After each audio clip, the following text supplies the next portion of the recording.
Hello everyone. My name is Alex. I have been testing open source software for the last 10 years. This is how to reach me if you like. And this is how I look. No, pretty close. Today I'm going to talk about mutants and zombies, but not the ones from the movie. Slightly different. And I have some code examples. So first let me get an idea. How many of you are familiar with Python, at least to some degree? Okay, good. And how many of you are familiar with Ruby? Okay, great. So don't worry, the examples are not very hard to understand.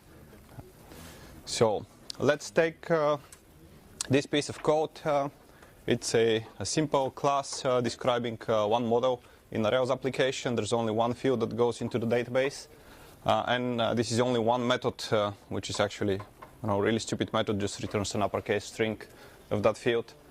As you can see from this screenshot, this class has 100% code coverage. And the question that I'm asking myself as a tester, and the question that I expect everybody should be asking themselves here is my test suite good enough? And good enough in terms whenever there's some change in the software under test. Is my test suite able to detect if this change will break something, or the change goes undetected and possibly goes into production and something bad really happens? And mutation testing can help you answer this question. But first I need to explain what a mutation is. So a mutation is usually a very small change in the software which somehow changes the behavior of the software. Mutations can come from comparison operator and if statements. And if we take the example on the screen, it's the mutation is replacing the greater than operator with a less than operator. And if you apply this mutation to your code and read it, it becomes if age is less than 18, then buy beer. Now imagine that you are an online store and suddenly you start doing this, sell beer to small children, and this is not good. Then another possible source of mutations is constant values. You can replace these values with something else. And in this example, we replace true to false. And because it's very early in the morning yet, if we didn't have our coffees, we would be looking like this. Another possible source of mutations is loops. We may, for example, modify the loop condition. Or in this example, we may change break to continue, and we get an endless loop.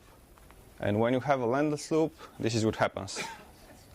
So this is again an example from production, and all my examples are taken from production environments today. Well, not the beer one, but by definition, mutation testing is a technique, and also the tools for mutation testing. They modify your software under test. They don't modify your test suite. You keep the test suite separate. And for each mutant that is produced in your software under test, you execute the test suite again and again and again. And this gives you a pretty good idea at the end how good your test suite is. It can tell you places where you have tests, but they don't do a very good job of finding all possible things that may change. Or they can also tell you places where you have missing tests, but you already know this, because we use coverage. So mutation testing is really good for telling you where you need to make better tests. And the idea behind this is some of the mutations which you see and which the tools support try to mimic errors which developers may do while writing code. For example, +1, -1 errors, delete something by accident, and just commit this to source control, stuff like that. And other mutations which you might see, they are purely artificial, but somehow they help us validate the test conditions, the test environment which we run our test suite in, and help us expose something that's missing. The algorithm for mutation testing is actually very simple. So we run 3 loops, one after the other. First one is we go through the all mutation operators that our tool in particular can support. These are stuff which the tool knows how to change with something else, regardless whatever that else may be. Then for each operator, we find the places in the source code where that operator is used and replace it with something else. Most operators and conditions can lead to only one another type of mutation, but sometimes you can produce different mutations for only one place in the code, like with the comparison operators. And then, of course, you execute the test suite. There are three simple rules to kill mutants, which you must remember. First, when you execute the test suite against the non-modified version of the program, everything should pass, and this is a hard requirement. You cannot go without it. If something fails, obviously, your software doesn't work or your test suite is broken and you need to take measures.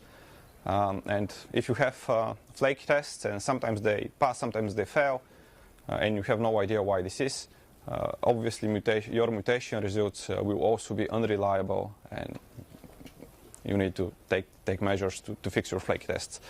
The second rule is when you run the test suite against a mutant, that is a modified version of your program, you expect the result to be fail, and that's a good thing. When the test suite fails, then we say that the mutant was killed or the mutant died. And this means we had at least one assertion or one condition in the test suite which wasn't met, and the test suite failed. So that means at least we have one test which is able to detect this change and tell us, the software was modified. And the last thing is, which you don't want to happen, when you run your test suite against the mutant and the result is pass, this is a bad thing. Then we say we have a zombie, or that the mutant survived. And as you know from the movie, zombies are these things that go around and try to eat you. And now imagine you make some change in the code, run the test suite, it passes, but it doesn't really understand there's anything change. And now this change goes into production, and suddenly this becomes a bug and tries to eat you. So these are the three rules. Testing against the non-modified version should pass always. Testing against a mutant should fail. This is the way mutation test tools figure out when you kill the mutant. When something fails in the test suite, the tool says you kill the mutant. Okay, now let's play a little game. I am going to show you possible mutations, and because you all know about testing, you are going to tell me what test cases I need to write to kill the mutants. I am using the code from earlier, the one with the 100% coverage, and only take this method. See, this is a string variable, and we return the uppercase of the string variable. That's what it does. So very simple.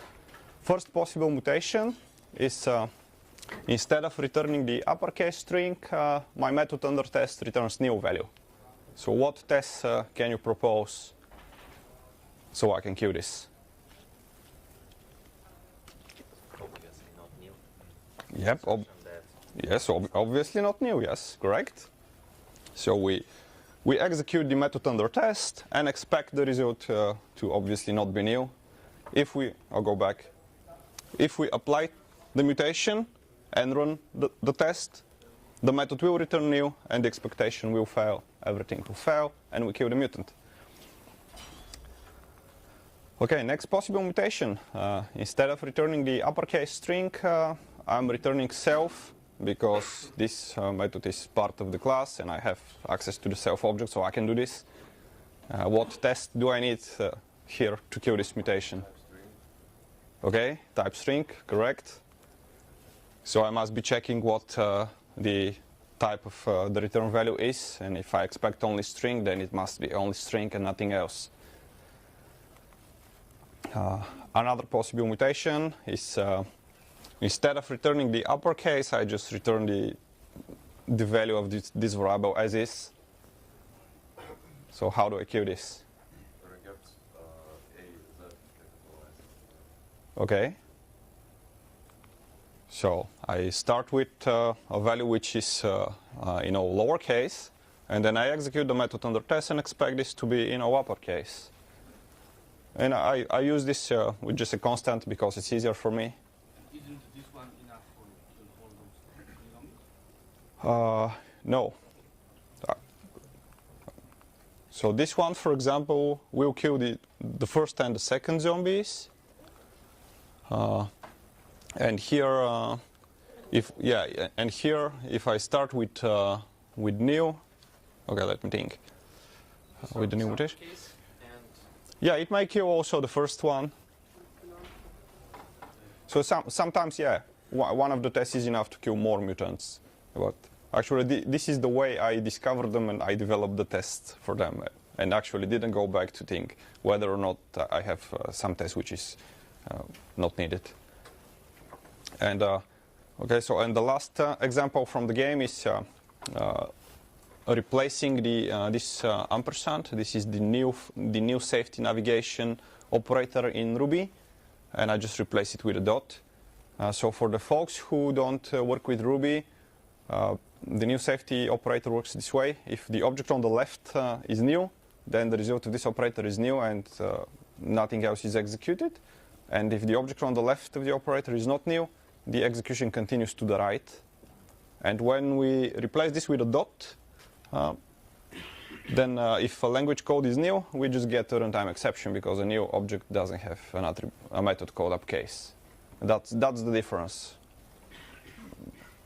So we do this mutation, and what test do I need to kill this? Should not throw. Should what? Should not throw. Should not throw. Okay, how do you assert on that? The result is not exception. Okay, well, at least I don't know how can I assert that there was no exception, but I can set this variable to new, execute the method under test, and if there is an exception, the test will fail anyway, so I don't have to assert there wasn't an exception, but I can assert that the result was new. So if the framework asserts whether an exception was not raised, then of course that's a valid answer, but I don't know how to do this with Ruby. Sorry? Expect not to rise unexpected. Expect not to be. Oh, okay. This last one collides with the first one. It collides if you read it collides if you read the examples as is on the slides. What I haven't shown is that this variable has a non-new value by default. So that works then. But yeah, good catch. Now let's try and find some bugs with mutation testing. One bug that I was able to discover just by using mutation testing in a project, not actively looking for the bug, is this. So we have a class called network, which represents the networking settings on your Linux computer, and there's an attribute called self-device, which is the name of the network interface. And this method for equality is obviously wrong, as highlighted here, and we'll see why. So if self-device is none or an empty string, that piece of the Boolean expression is always evaluated to false, and the entire return value is always false. So it doesn't matter what's the other object you're comparing to, this method always returns false. And if self-device isn't none or is not an empty string, then which means it has some meaningful value in the software, this is evaluated to true, and the Boolean expression always depends on the second part. So, and that's actually the fix. Just remove this first part of the Boolean expression, and here we go. The reason this stayed undetected for, I guess, about 7 or 8 years is there wasn't a single test in the test suite which tried to test this equality method when some of the attribute was an empty string or was none. So they were always testing with some valid values, and this went undetected for many, many years. And also in the software under test, when you see normal conditions, this value is always it always has some value, so it doesn't return false or something bad happens. Another bug which I was able to find is, as shown, I have 2 classes. The second class inherits from the first one, and you see both classes have a parameter code speed limit in the init method, and both parameters have default values. Now this is perfectly valid Python code, so there's nothing wrong with the way it's written. I run this through mutation testing, and I get a surviving mutant. The reason here is this is a constant change. The tool for Python adds +1 to any integer constant and to see what happens. And I immediately know the reason for this is that I don't have any test which creates an object from this class and asserts what the default value of these attributes should be. So I create my test like this, just create an object from the class under test and assert what the default value should be. And the test immediately fails, of course. And the reason for this is, if you look closely, you see that this parameter, I'm not sending that to the init method of the parent class, so it must go here after self. And when I'm not doing this, the parent class has its default value, so it uses 50 instead of 90. And that's why my test fails. And this is also very subtle. It stayed undetected for many, many years. And also the reason for not being detected is the attribute this value is assigned to is never used in the software under test. It was meant to be used by external clients of the software. The software under test in this case is a library, so it's used by other tools. And apparently, nobody bothered to check whether or not the default value is it should be. Another possible bug, very close to the previous one, is again I have two classes. The second class inherits from the first one.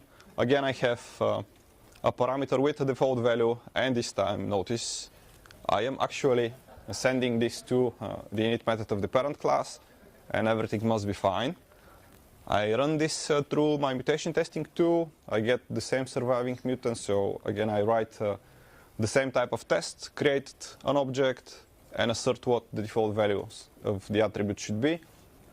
And this time I get another type of exception. It's an attribute error telling me object from the motorway class does not have an attribute called speed limit. And at this point I start wondering why this is. So, I look here, everything looks cool. I look here, everything looks okay. And I traverse back to the parent class, and immediately here I notice first there's no parameter called speed limit, and then something starts to look not right. And then I look in the body of the parent init method, and nobody cares about whether or not there's a parameter called speed limit. Nobody sets an attribute called self-speed limit. So that's the problem, I don't have this.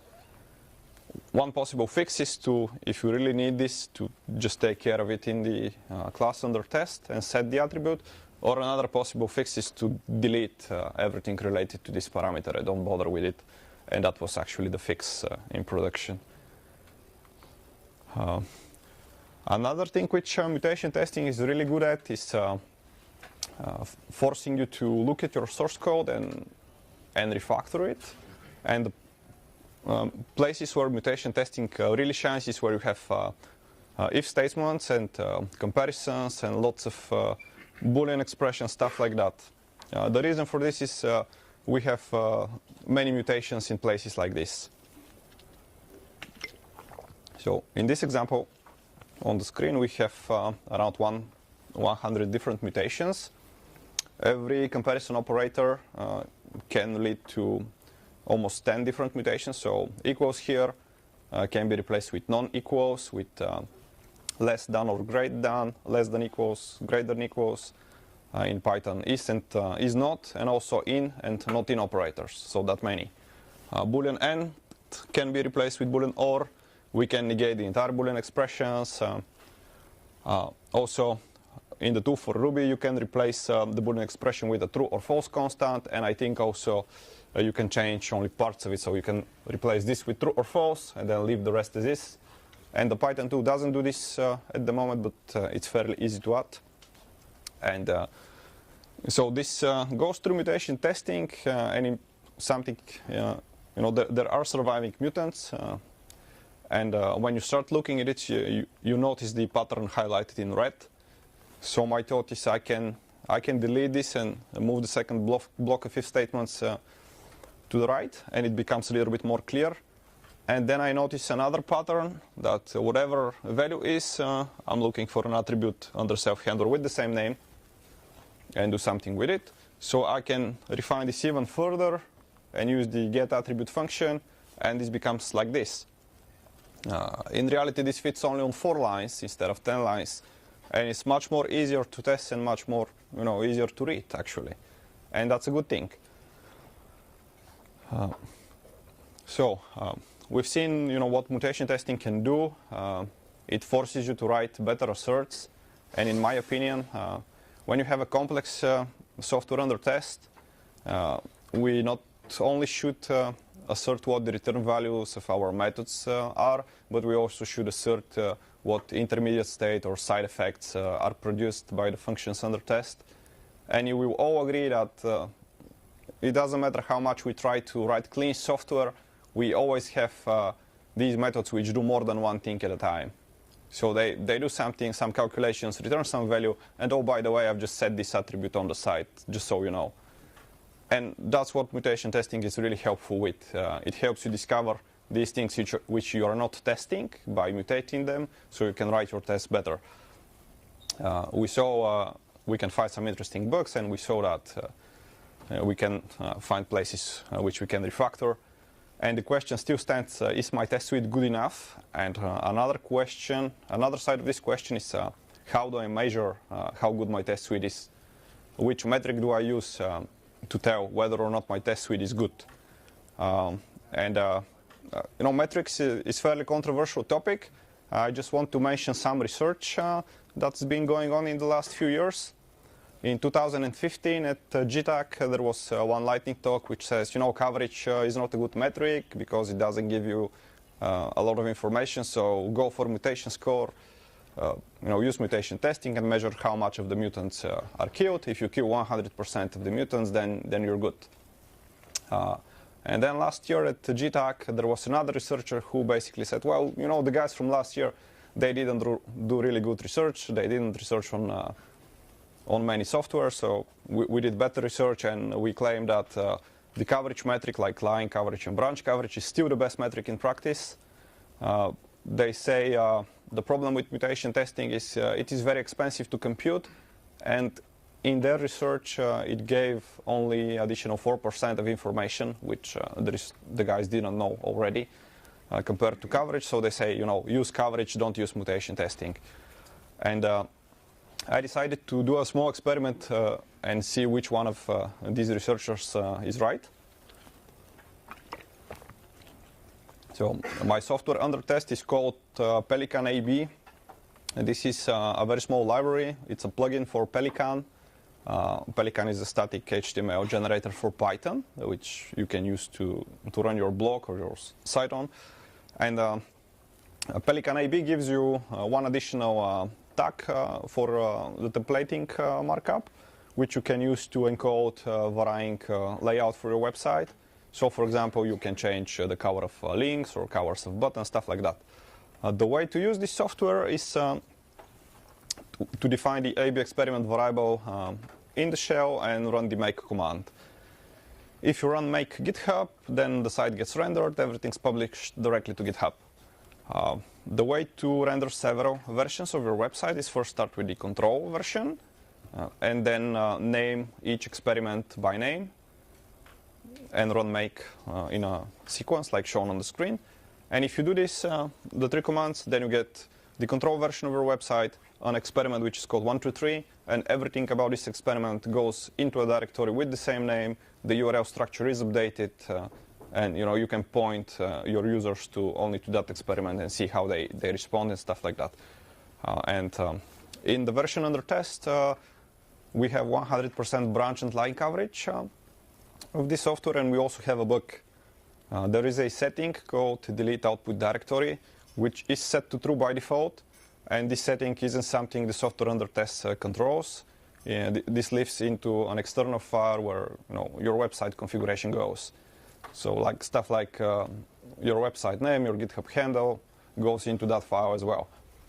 The bug is when that setting is set to true, Pelican will go and delete the output directory and delete all the HTML files, and then starts rendering them in a clean directory. So the result of this command sequence with the settings set to true is that you have deleted your entire website and only left with the last one. And imagine now, you delete everything and type make GitHub and everything goes live. So that's a pretty good way to destroy your website. I didn't have a test which will fail if this setting is set to true. So I decided to integrate mutation testing into the project, and I wrote a few more tests to achieve 100% mutation coverage. Mind you, this is a very small library, very small plugin, and the bug was still present. So this means I don't have any test which fails when this setting is set to true. And I started thinking, okay, why I have these many tests and this bug is still present? And the answer is, you cannot discover this type of bug without looking at the external environment, and that's why we need integration tests.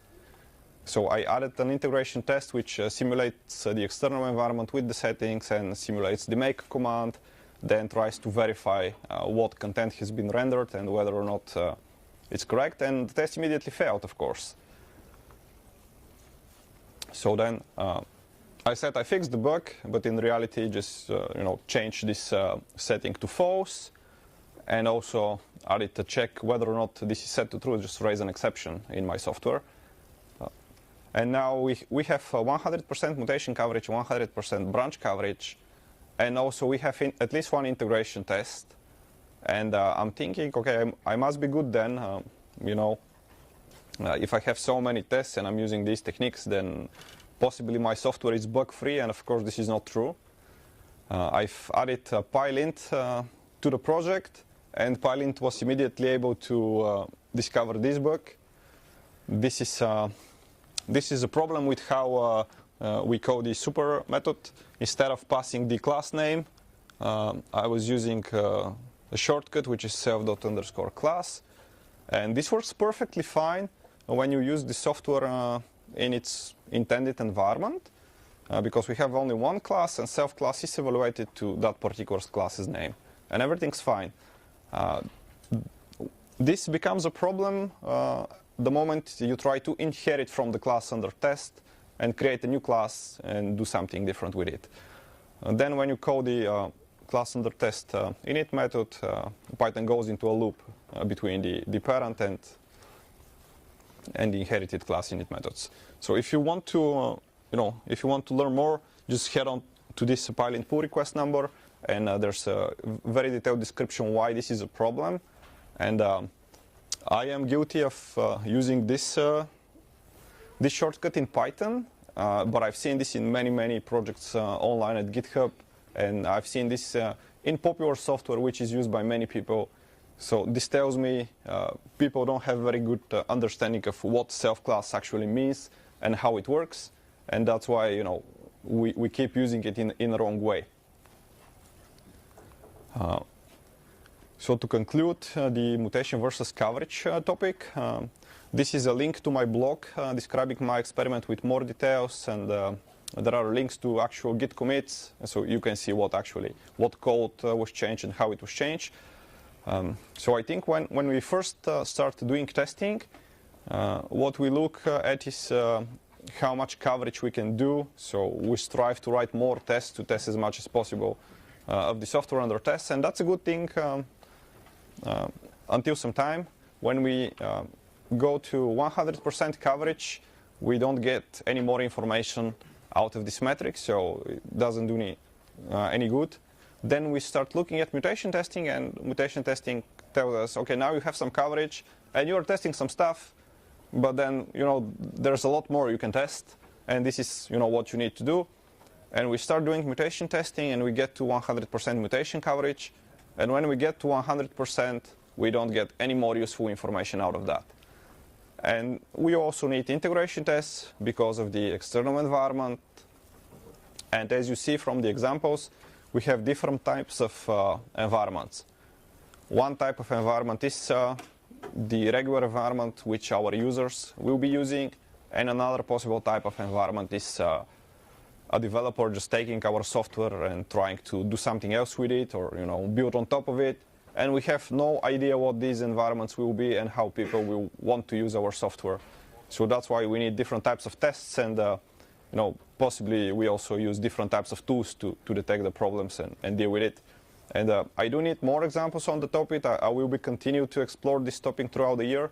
But if you have examples which you can share with me, or publish something to GitHub, please send me an email. Now I'll go to something more practical, speed of execution. So as you can imagine, mutation testing is very slow. And just to measure how slow, I've taken a real-world project from Fedora. It's called PyKickstart. It is a text parser library used by the Fedora installation program. It's a medium-sized project with a little over 100 files. I think all of these files are Python modules. They don't have many dependencies between each of them, so that's good. Each module does some checking, a few if statements. There are hardly any loops in the code, so very easy to understand actually. They read some text, then they write some text as well as an output. And this is a library which is meant to be used by other programs, so it doesn't really do anything useful on its own. The project has a fairly good test suite, over 90% coverage with a lot of tests. And the other good thing about it is the files under the source directory map almost one-to-one with the files under the tests directory. So they have the same names. And first thing I did was take Cosmic Ray, the mutation testing tool for Python, and told it, okay, so here's the source directory, which means load everything into memory you can find under this directory in terms of modules, produce all the possible mutations you can produce on these modules, and then here is the test directory. Use the test runner to discover all possible cases you can discover and just start running. And I let this run on my computer. That took over 6 days. Then I became smarter and wrote a small script to go through the source directory, take only one file, load this into Cosmic Ray, which means produce mutations, but only for that module. Don't bother about the rest of the software, only that module. And oh, by the way, here is only one file in the test directory which contains your test, so use only that for testing and not everything else. And that was faster. I've also added an option called fail fast, which means whenever one of the tests fails, we know that there was a failure and we'll kill the mutant, so don't bother to execute the rest of the cases. This is an option for the test runner. And I did some refactorings, like stuff like if length of string is greater than 0, I've replaced this with only if string. And this helped me save about 1,000 mutations, which were very obvious things. And I let this run. The execution time was now a little over 6 hours. And this is a 20 times more improvement in speed of execution, but still quite slow for any practical purposes, I may say. So the way to use mutation testing at the moment, in my opinion, is if you're testing a very small library or a very small project, then you can go full on into CI and just tell, okay, this is my command line to schedule my mutation testing jobs, and let this run for 10, 15, 20 minutes, and that should be fine.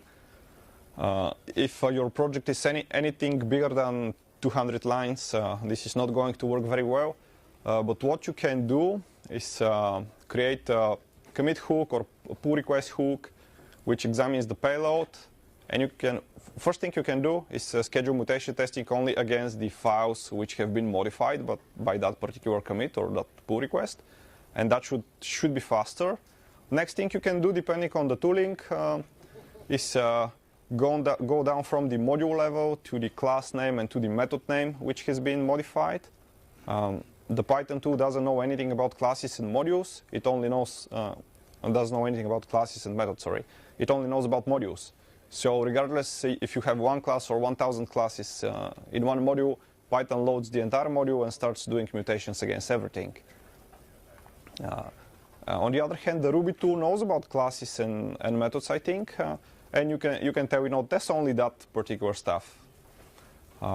And you can try and go even further, because this is a pull request or commit hook. You have access to the actual diff, and you can apply this to the source under test.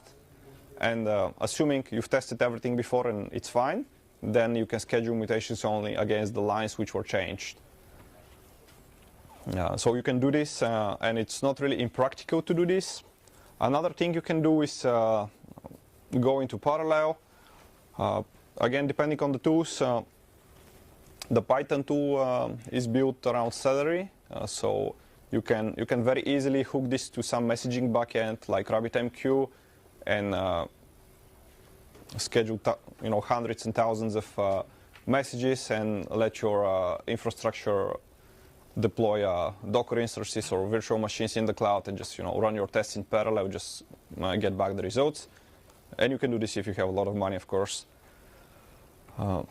Here is a list of some mutation testing tools. I have been using only the first two. I mostly use Python, and I contribute to Cosmic Ray for Python.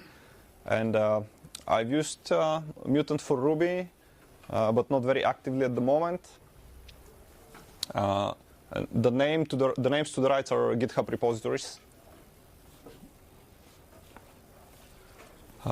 Okay, so as far as I know, the tools on the top are based on the abstract syntax tree of the language, and they are language specific. So whatever you want to do in the tool, it works on ASTs. It modifies the nodes of the AST. One thing I like to do is look at the other tools and see what they're doing, especially in terms of mutation operators, and try to bring these to Python. So if you want to actively use mutation testing, I really advise you to look at tools for other languages and see how they work and how they are doing, because many of the tools are very new, they're not very mature. And on the bottom, this is another tool for mutation testing called the Mule project, which Alex Denisov will be presenting later today. So I'll definitely be checking this out. This is an LLVM-based tool, so it should work for several different languages. If you are into mutation testing, also check this out.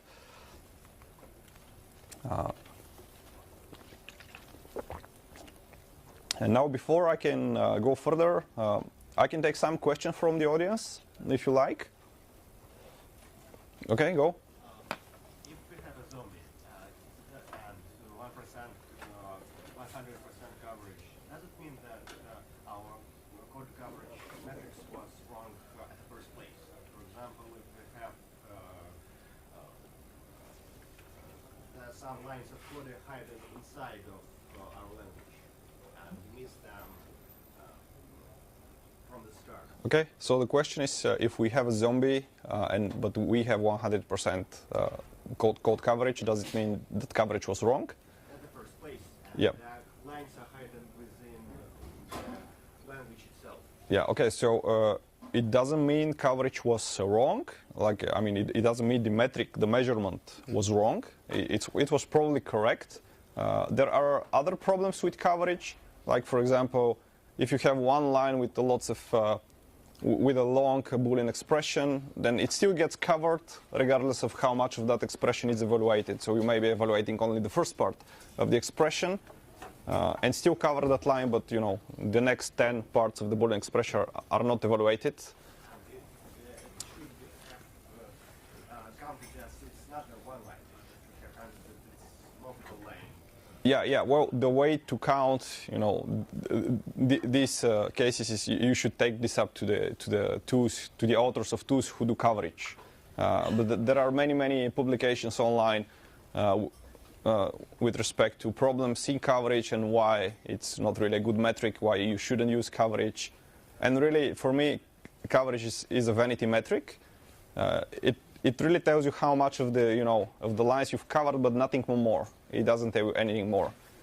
And if you have a zombie on a line which was covered, this simply means you might have executed this line, but probably you didn't assert on some condition, or you asserted on one condition and you needed to assert on two conditions. Well, I have a comment to start. Okay. Basically, this is a difference between line coverage, statement coverage, and branch coverage. Yes, If you yes. have 100% branch coverage, then it's unlikely that you will have 100% coverage and have zombies. But most of the tools count only line coverage, and very few count even statement coverage, not to mention branch coverage. Okay, we have a question there.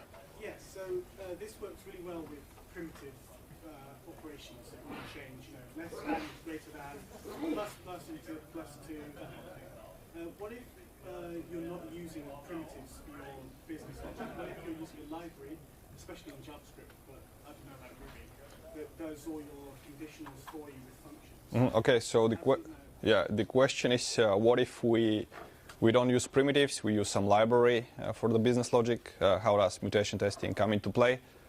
Well, this is very dependent on the tools that you use. So, for example, the Python tool until recently, it was very poor on mutation operators because it's a new tool and not many people use it. On the other hand, the Ruby tool called Mutant, I think this is one of the best tools currently in existence.